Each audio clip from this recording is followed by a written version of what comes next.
We've all had moments in which we've gazed at something that we normally consider trivial, such as an autumn leaf, and have been astounded by its unfathomable beauty and intricate detail. For most, this experience has given us a greater appreciation of the universe, but for some, I kid you not, this proves that a very specific God exists. This is the argument from Beauty Debunked.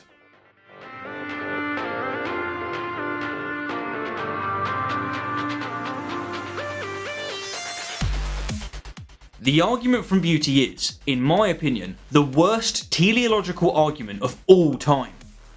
Truth be told, I'd go so far as to say that it's one of the most ignorant and pathetic arguments of all time, period. But alas, I'll save my rants for later. For now, let's respectfully present the argument. Syllogistically, it goes as follows.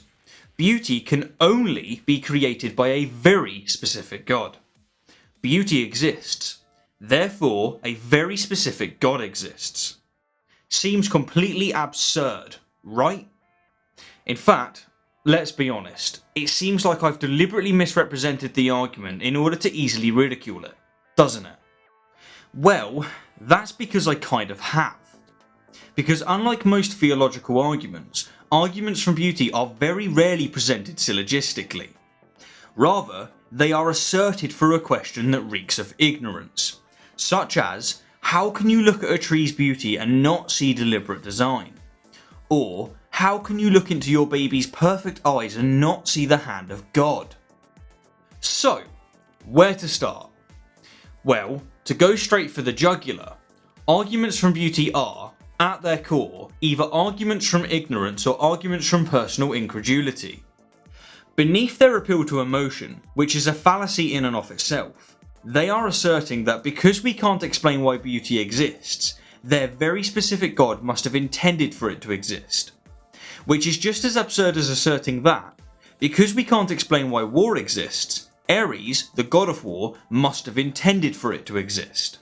Putting aside the fact that we do know why beauty exists, which means that the fallacy being committed is actually one of personal incredulity, arguments from Beauty really do boil down to the pronouncement that we don't know, therefore God. They really are ignorance incarnate. A fourth flaw to raise, and one that is outrageously obvious, is that arguments from Beauty entirely ignore inconvenient facts. That is, they ignore the fact that the world isn't all sunshine and rainbows, but rather, it is, in the words of Rocky Balboa, It's a very mean and nasty place, and I don't care how tough you are, it will beat you to your knees and keep you there permanently if you let it. Whether we like it or not, the fact of the matter is that in the state of nature, life is solitary, poor, brutish and short. It's an ugly place, and one that only a sick and twisted maniac would deliberately create. And while we're on the topic of how ugly life can be, I want to share with you one of the absolute best retorts to the argument from Beauty that I have ever seen. And it comes from no other than the truly great Sir David Attenborough. When asked, why don't you credit God for the beauty in nature, such as orchids, hummingbirds, butterflies and roses, he replied as follows. But I always have to think too of a little boy sitting on the banks of a river in West Africa who has a worm boring through his eyeball, turning him blind before he is 5 years old. And I replied, say, well, presumably the God you speak about created the worm as well. And now I find that baffling to credit a merciful God, that action. And the final flaw that I want to point out in this video is one that is a little more philosophical. It is the age-old proverb that beauty is in the eye of the beholder. Now of course, beauty isn't completely subjective, but it certainly isn't completely objective either. For example, many of us would say that a spider's web is stunningly beautiful, but many others would say that it's hideous. The point being is that proponents of arguments from Beauty tend to implicitly assume that everybody shares their opinion of what beauty is, when this simply isn't true.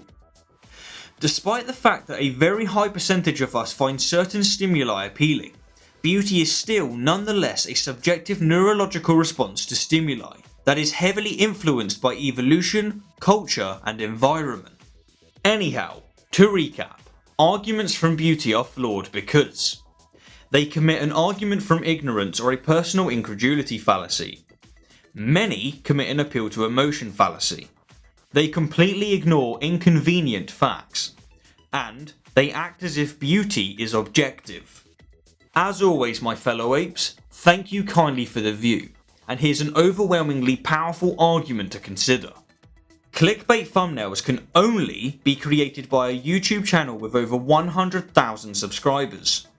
This video has a truly shameful clickbait thumbnail. I'm not sorry, by the way. Therefore, this YouTube channel has over 100,000 subscribers.